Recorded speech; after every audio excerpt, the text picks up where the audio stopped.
ایک بغداد کا واقعہ مشہور ہے، کئی مرتبہ سن چکے ہیں کہ وہ بادشاہ ہارون رشید تھا، اس نے بیوی کو طلاق دے دی۔ اب مسئلہ ڈھونڈ رہے تھے کہ طلاق ہو گئی ہے کہ نہیں۔ سارا بغداد اکٹھے تھا، لوگ جمع تھے۔ تو اس وقت امام اعظم ابو حنیفہ کا ایک شاگرد جسے امام ابو یوسف کہتے ہیں، وہ بھی آ گیا علماء کرام میں۔ اب پوچھنے لگا کہ بادشاہ مسئلہ کیا ہوا ہے، کیا مسئلہ ہے جو حل نہیں ہو رہا؟ بادشاہ نے کہا کہ رات کو لوگوں نے کہا کہ رات کو جب بادشاہ اپنی بیوی زبیدہ کے ساتھ بیٹھا تو بیوی نے نا پیار سے جھلک میں کہا کہ آج جہنمی والی شکل لے آئے ہو، آج ایسے دکھائی دے رہے ہو جیسے جہنمی ہوتے ہیں، دوزخی ہوتے ہیں۔ تو بادشاہ کا جلال میں آ گیا، کہنے لگا کہ اگر میں جہنمی ہوں جا تجھے طلاق ہے، اگر میں جہنمی ہوں جا تجھے طلاق ہے۔ ہمارے یہاں بھی ایسا ہوتا ہے، جب ہمارا کوئی نوجوان جوش میں آ جاتا ہے، ہوش ہو کر، یعنی وہ ہوش بڑا قیمتی ہے جس میں جوش ہو، اور وہ جوش بڑا مبارک ہے جس میں ہوش ہو۔ ان میں دونوں چیزیں ہونا ضروری ہے، ایک وہی تو بندہ گیا جوش میں آ کر، غصے میں آ کر طلاق دے دیتی ہے بیوی کو، اور بعد میں مسئلہ ڈھونڈ لیتے ہیں، قاضی صاحب حل بتا دیں، قاضی صاحب مسئلہ بتاتے ہیں۔ ارے جب طلاق ہوتی ہے نا، ہوتی ہی غصے میں ہے، پیار تک بھی نہیں دیتا اور غصے میں ہی ہوتی ہیں۔ تو بادشاہ نے جب سنا تو بیوی نے کہا کہ آج تیری شکل جہنمیوں کی طرح لگ رہی ہے، تو جلال میں آ گیا، کہنے لگا اگر میں جہنمی ہوں جا تجھے طلاق ہے۔ اب طلاق دے بیٹھا، بعد میں بچار آئے، اب کیا کیا جائے؟ سارے علماء کرام بغداد میں اکٹھے ہو گئے تھے، مسئلہ نکالو۔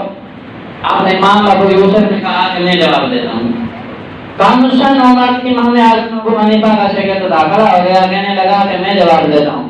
اب جو وہاں بڑے بڑے بیٹھے تھے، ملتقی پرہیزگار بڑے بڑے مفتیان کرام تھے، وہ کہنے لگے ہم بیٹھے ہیں، تو چھوٹا بڑا ہو گیا جواب دینے لگا ہے، بادشاہ کے دربار میں تو نہیں نکال رہا ہے۔ بادشاہ نے کہا خیر جو میرے یہاں چھوٹے بڑے سب برابر جواب دینا ہوئے تھے۔ کہا کہ بادشاہ یہ بتا کہ تو کبھی رب سے ڈرا ہے، کبھی رب سے خوف کیا ہے؟ ابھی پتہ چل جائے گا کہ بادشاہ جہنمی ہے یا دوزخی ہے، طلاق ہوئی ہے کہ نہیں ہوئی۔ کہا ہے بادشاہ یہ بتا کیا تو کبھی رب سے ڈرا ہے، خوف کیا ہے؟ بادشاہ نے کہا اللہ عز و جل کی قسم جب بھی میں فیصلہ کرتا تھا رب کے خوف سے کرتا تھا، اور رب کے ڈر سے کرتا تھا کہیں غلط نہ ہو جائے، کل قیامت کے دن کہیں پکڑ نہ ہو جائے۔ تو فرمایا مبارک ہو جنتی ہیں، طلاق بھی نہیں ہوئی جنتی ہیں۔ اب جو علماء کرام وہ آئے ہوئے تھے بڑے بڑے محدث، اب پھر وہ دیکھنے لگے کہ تو کیسے کہہ سکتا ہے یہ جنتی ہے؟ کہا کہ قرآن کہتا ہے۔ اب اور پریشان ہو گئے، قرآن نے کہا کہ ابھی اس کا ذکر یہ جنتی ہے۔ فرمایا قرآن کہتا ہے بادشاہ کے لیے ایک نہیں دو جنتی ہیں۔ اب مزید علماء کرام پریشان ہو گئے، فرمایا قرآن اٹھاؤ 27 بارہ سورۃ الرحمن، تیسرا رکوع کے سورہ میں اللہ تبارک تعالیٰ نے فرمایا وَلِمَنْ خَافَ مَقَامَ رَبِّهِ جَنَّتَانِ، فرمایا میرے اور وہ کھڑے ہونے سے جو ڈر گیا اس کے لیے 2 جنتیں ہیں۔ امام ابو یوسف نے فرمایا اے بادشاہ تو نے ہر فیصلہ رب کے خوف سے کیا ہے، رب کو آج رو ناظر سمجھتے ہوئے کیا ہے، رب کے خوف سے کیا ہے، ڈر کر کیا ہے، اس لیے تجھے ایک نہیں رب کی طرف سے 2 جنتیں نکل رہی ہیں۔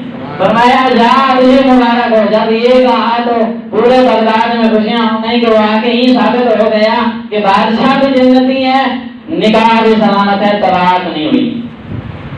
یعنی رب کے کھڑے ہونے سے جو ڈر گیا اس کے لیے 2 جنتیں ہیں۔